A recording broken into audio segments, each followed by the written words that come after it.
Traballadores do Diario de Pontevedra comezaron hoxe un calendario de movilizacións. Demandan un convenio colectivo e uns salarios dignos, despois de levar 7 anos cos soldos conxelados. Ahora mismo temos perdido desde o 2014 un 22% de poder adquisitivo. Son constantes perdas un ano tras outro e a posición da empresa é totalmente inmobilista. O único que nos ofrecen son subidas de un 0,7%, tal como está o IPC ahora mismo, que está ao 9%, pois realmente, ou como decimos nas consignas, casi temos que pagar por vir a traballar ahora mismo. A pesar de que as conversas comezaron hai preto dun ano, dende o comité denuncian que a empresa non valorou a súa proposta. Nin sequera pedíamos o IPC, pedíamos unha suba digna, simplemente, unha suba que podía rondar un 6, un 5, un 6% anual, por lo menos para poder recuperar un pouco o poder adquisitivo. Sobre todo tamén o único que pedimos por outra parte é un compromiso por parte deles de que cara aos anos seguintes pois teñamos unhas subas, non?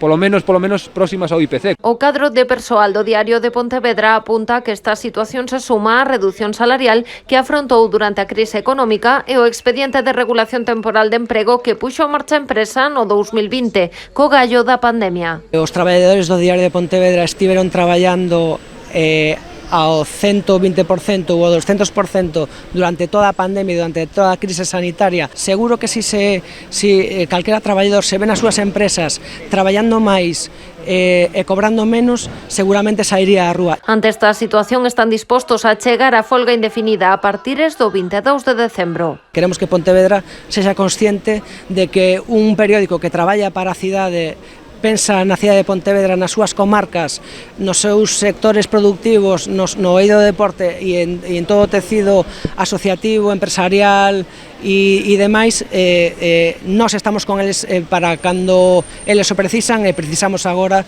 tamén o apoio de toda a cidade. O calendario de movilizacións continuará o vindeiro 14 de decembro cunha manifestación polo centro de Pontevedra a partires das 8 da tarde.